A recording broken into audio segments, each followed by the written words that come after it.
I'm Jack Perry with Life Legacy, Good to Great for Men. Let me tell you a little bit about why I'm here today. This is a very personal message, and I'd like to share this story with you because I believe it's beneficial for all men out there, for all men and women out there, and all people around the world. So I'd like to tell you a little bit of a story about myself. I lost my father recently, and that's okay. It was a sad time for me, and it was a time when I had to do a lot of introspective thinking on my own. And I remember when I lost my father, and I knew that he was at the end of his life, and I needed to fly home. And I was hoping to say goodbye to my dad before he passed on. I remember sitting in an airplane, and I just got my ticket, and I was sitting in the airplane, and I talked to my brother-in-law, and then I got a text message from him, and he said, "Dad's not doing well." And I said, "Okay, keep me updated on what's going on with my dad." So as they closed the door, we had to shut off our cell phones. The last text message from my brother-in-law was, "We just lost Dad, and my dad just passed away." At that moment, I sat there on the airplane, and I was stunned. This is the first time I've ever lost anybody close to me in my life. I was absolutely stunned. But I sat there, and one thing I noticed is that people still were trying to find their seats. People were still trying to put their luggage away. People were still trying to get into their seats, and nobody stopped moving. The world didn't come to an end, and nobody stopped. The world kept on going and going and going. It was one of the longest flights of my life, flying back from Atlanta back to Tucson, Arizona. When I got home, we had to go through all of the formal affairs of taking care of my dad, but that's okay. That's a process, and we're okay with that. It's the steps leading up to the end that I'd like to talk to you about and like to share with you. I was very fortunate, maybe lucky, to have an opportunity to talk to my father in a way that a lot of sons would love to be able to talk to their fathers. The last 3 or 4 months of my dad's life, I spent talking to my dad and looking him in his eyes and asking him some very, very tough questions that I wanted to know ever since I was a small boy of how my dad showed up in this world. My dad was a very angry man, and that anger would sometimes come out in his behaviors, as I saw as a small boy and as a teen and as an adult. But that's okay. I had a chance to sit with my father before he passed away, and I looked at my dad in his eyes, and I asked my dad, I said, "Dad, why are you so angry?" And my father, very coldly, at 89 years of age, turned and looked at me, and he said, "Jack, I don't know why. I don't know why I'm angry. I've just showed up this way. I've always been this way, ever since he was a small boy." And then it kind of took me aback a little bit when I heard my dad say that, because it was a tough thing for him to admit at 89 years of age. But I did notice that something was in his eyes, that he either wanted forgiveness or wanted to let everybody know that he knew it and that he was off the hook in some way, shape, or form. I remember before that talking with my dad in the hospital and sitting there, and his skin was pale, and he was aging, and he was moving on, and he was very sick, and he had bouts of pneumonia, and as those lifelong events were starting to catch up with him. And I sat with my father, and I held his hand, and I talked with him, and I said, "Dad, have you asked God for forgiveness?" And he said to me, he goes, "Jack, I'm not a very religious person. I don't think it's going to work." And I said, "Dad, it will work. It will work. You just have to ask." And I prayed with my father, and we prayed for several minutes there before I walked away, and one of the last few times I saw my dad alive. And that was a very powerful moment for me. And I also remember, asking my dad, I said, "Dad, is there anything that you'd like to share with me as your son at this age and at this time of your life that you would like to pass on to me? Is there any insight or any advice?" And my dad looked at me and he said, "Yeah." And he said, Jack, never ever lie to yourself. He said, never ever lie to yourself. And he also said to me, he said, Jack, never put off fixing things in your life that you can take care of right now. Don't let things get worse let things get worse and worse. They only get worse over time. If you have the opportunities to fix something in your life, take care of it and fix it right now before it gets too bad. And I took that to heart. And it sent me on a very interesting path and a great, great journey in my life. So I started thinking about it for a while, and I started thinking about what makes a man so angry. What is it that causes a man to be so angry that, and not necessarily my father, but anybody else in this world, that would be so angry that you'd want to hurt another human being, either physically, mentally, socially, or go out and do harmful things. I look around our society today and the things that are happening with people hurting kids in schools and bombings and the violence that's in our community and women being abused, spouses being abused, and I look at the violence that takes place in public in different places and how people get mad and get upset, and it just boggled my mind. And I had to go find out where on earth did this all come from, where did this madness come from. And I had to go look at my own anger, my own personal anger that I had. Personal anger that I had with certain groups of people, certain societies, and certain stuff that was forced on me. And I go, where on earth did I learn that? Where on earth did I ever learn to think like that? And then I thought about it, and I started doing research, and I got in contact with some very powerful, powerful people who are very influential in my life. And I'll tell you about those folks in just a few minutes. And I started looking, and I started going, okay, what is the center of all this madness? What is the center of all this anger? What is it that causes people to do this? And then I realized a couple of things, and it was through asking people the right questions in the research, and I found out it comes from a loss of self. It comes from not knowing who you are. And when we don't know who we are, we don't know what direction we're going to go in. And there's a couple of ways of looking at that. When we lose our self or lose self, that is a place of abandonment. We are abandoning ourselves. We can be abandoned by a divorce. We can be abandoned by a breakup. We can be abandoned by a job. For a loss of a job, we get fired, we get terminated. All of a sudden, our world starts to fall down around us, and it starts to collapse, and we feel like we've been abandoned. And we start to lose ourselves because we may have attached ourselves to something else other than who we are. And that is a place of abandonment. And the only way we're going to get out of that is understanding who we are and how we're meant to show up in this world.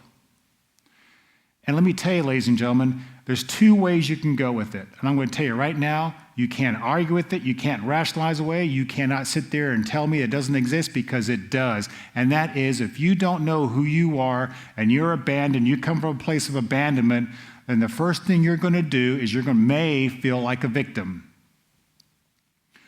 I'm a victim. Why did this happen to me? Why are those people doing this to me? Why is this going on in my life? It's their fault, their fault, their fault. I'm ready to go to war.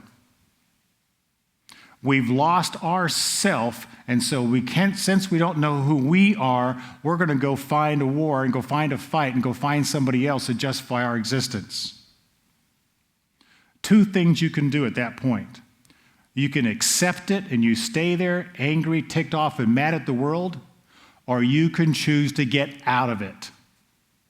You can make a conscious choice in your mind to get out of that.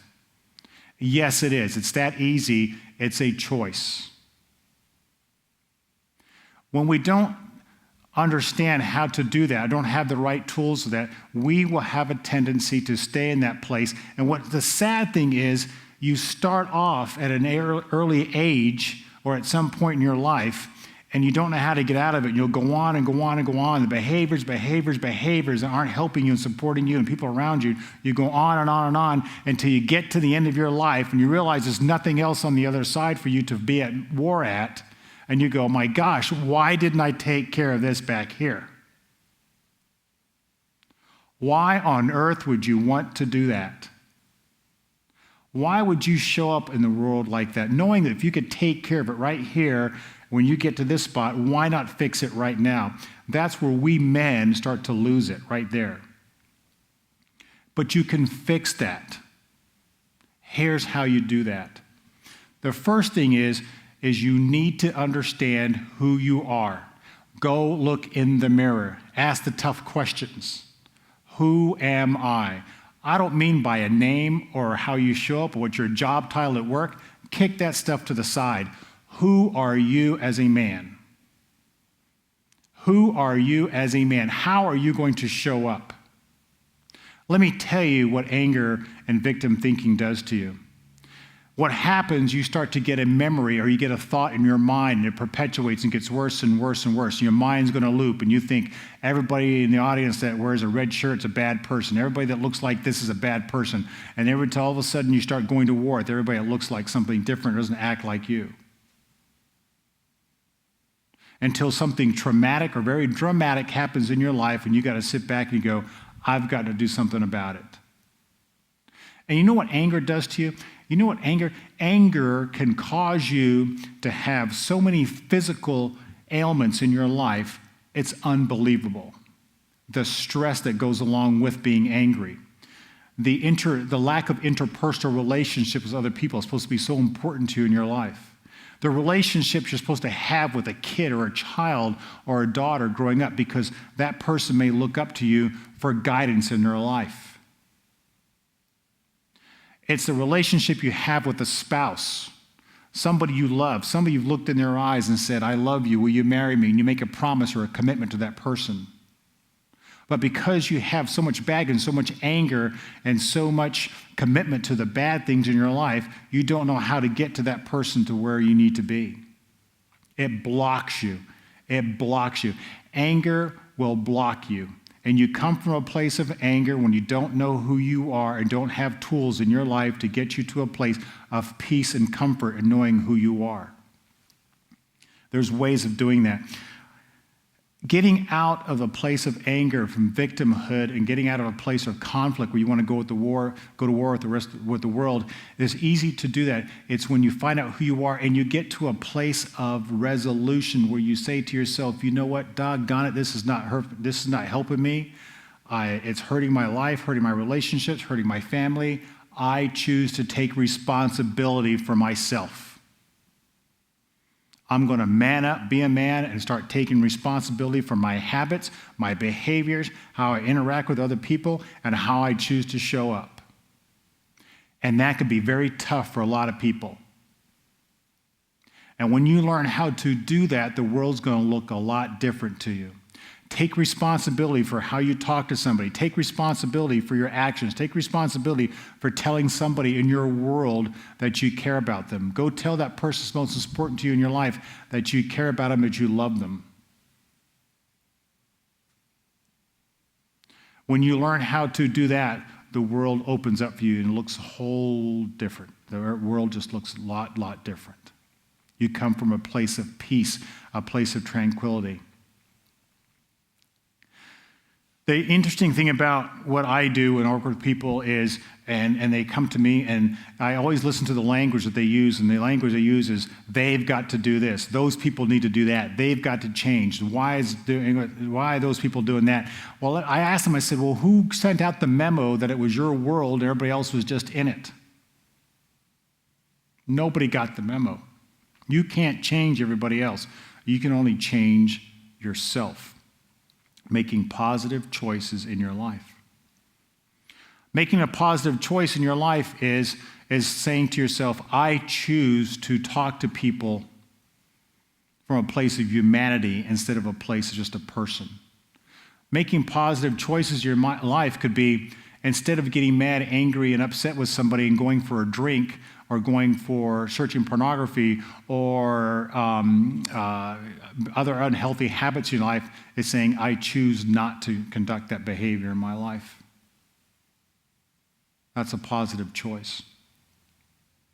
Let me tell you what happened to me. I can tell you the day, the year, and where I was sitting when I had a transformation in my life. I was sitting in a bar in New Orleans, Louisiana, September 4th, 2007. I was sitting in that bar and I was drinking a glass of wine. It was a half full glass of wine because I look at things as half full. It was a half full glass of wine, and I was sitting there drinking that glass of wine, and all of a sudden something came over me, a moment came over me, and I pushed that glass of wine away, and I stopped. And I said to myself, and I was out loud, I said, I can't do this anymore. I'm not going to do this anymore. Here's what happened.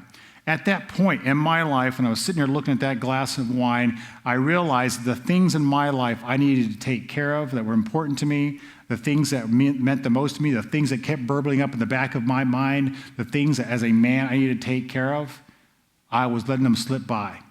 I was letting them go. I was kind of sleepwalking through life, just letting those things go.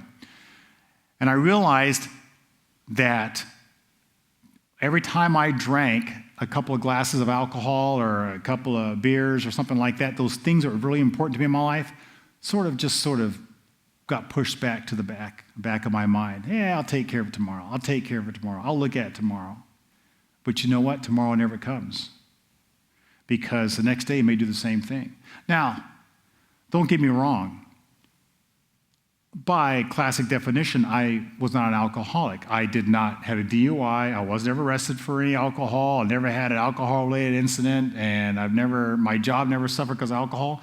It's just a personal choice I made at that time. I just didn't want to have that in my body more. I chose not to do that. And what happened, I said, I choose to face my demons. I choose to face those important things in my life head on. Boom, I'm going to go face them head on. I don't care how it's going to look. I don't care what's going to look like at the end. I don't care what's going to happen. I choose to face those demons, and I did. How did I do that? I had to take my ego and my pride and push it to the side. I had to take it and kick it to the curb. I made a phone call to one person, a person that's I am still in contact with this to this very day. And the journey started from that person. I contacted a coach, a life coach, that is one of the most professional people I've ever met in my life in Tampa, Florida. Her name is Tracy Cleary. And yes, I'm allowed to use her name. I contacted her and I said, Tracy, your name was given to me by a mutual friend. I really would like to talk with you. Here's what's going on in my life. And she said, I'm more than happy to take you on as a client.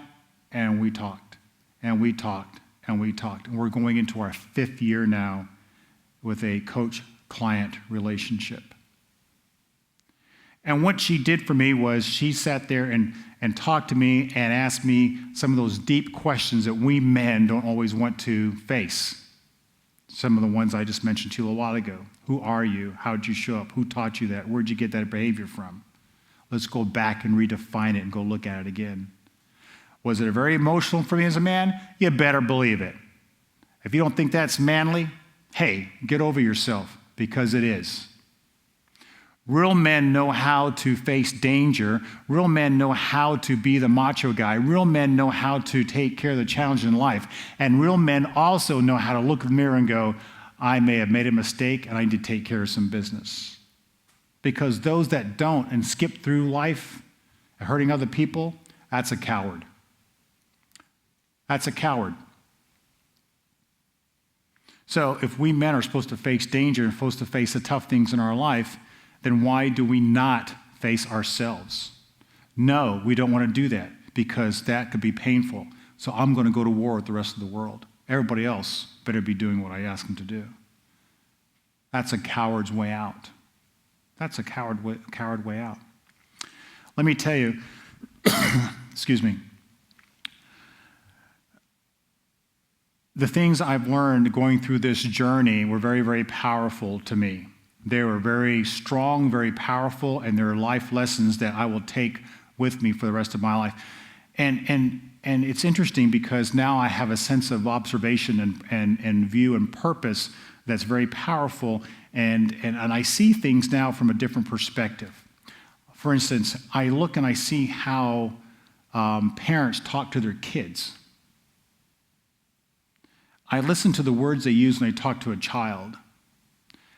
And it's very amazing. It's absolutely amazing to me, some of the words that I hear and how these adults, we adults, talk to these young men and women that are growing up, little kids, teens, little adolescents, little kids, K through 12, and then teenagers, and then adults, and how we talk to these little kids, these little minds that are just like silly putty. You can mold them, and they're always listening to everything you say, and they want to hear what you have to say, and they're always looking up at you. They're always looking at you because you're the person that they're supposed to go to. You're the person supposed to help them. You're the person supposed to fix them. You're the person supposed to take care of them. So they're listening to you, and they're taking everything in. And you can program those little kids, to have the same behaviors that you have. It's crazy. So if you know your behavior is not serving you, why on earth would you want to do that to somebody else, especially a young child? And then that kid grows up and he has those beliefs. He has those I call them memes from memetics, from memology. He starts learning things, starts developing those neurotransmitters in your brain, starts developing memory. And when the kid starts developing memory, he starts having those behaviors. He sees himself a certain way. He starts having these certain behaviors, and he gets the same results in his life.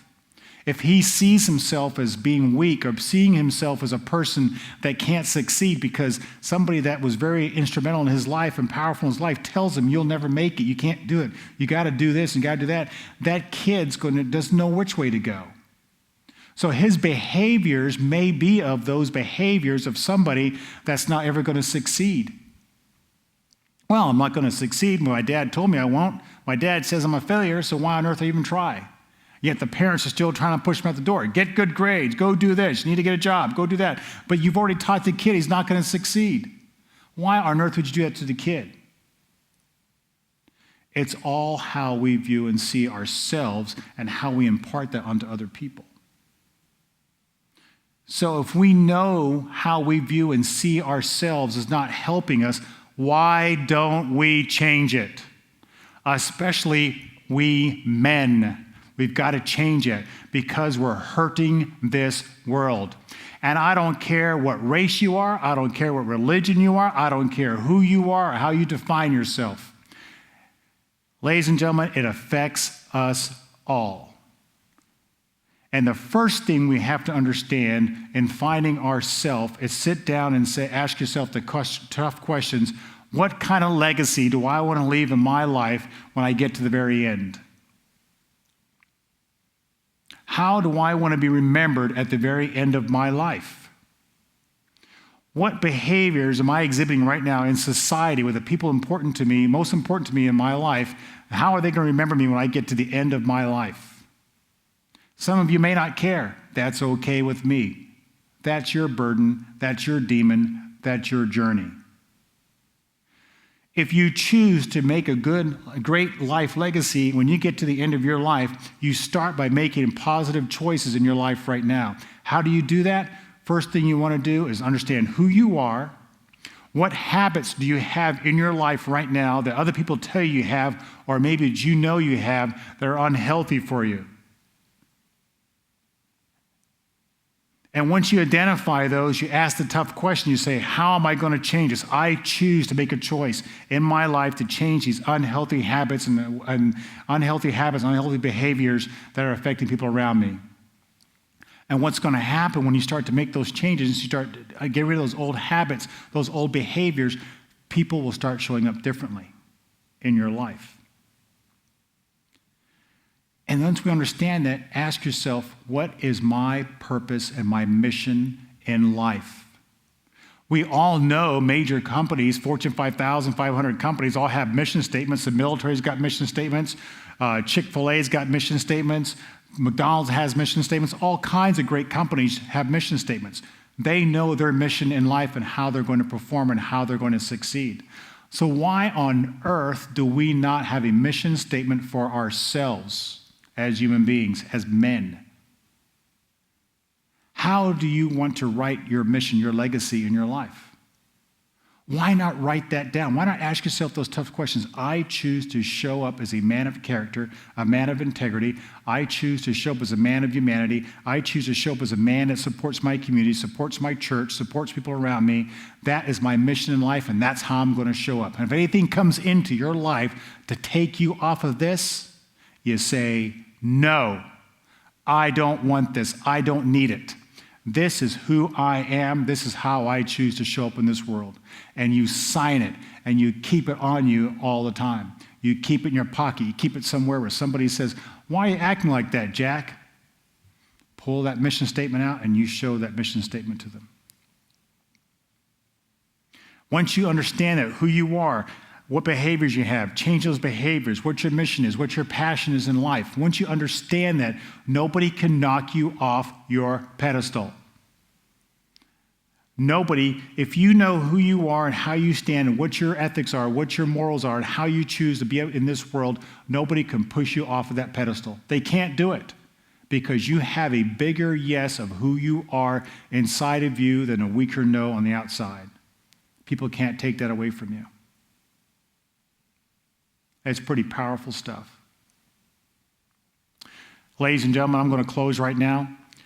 I know I've been talking for a little while here, but this is my life legacy message to you. I have some very cool and practical tools and processes that I would love to share with you that can show you how you can change your life going from good to great and even to extraordinary. And I will close this thought with you. I will leave this thought with you is that I recently I heard a story from a speaker, and I'd like to repeat that, and I'm going to put it in my own words, my own phrases, is that, think about this for a second. The people who have had the greatest impact on our lives, on society since the beginning of time, have been people who think differently from the masses. Some people would say they think outside the box. If that works for you, fine. Some people would say they're radical thinking people.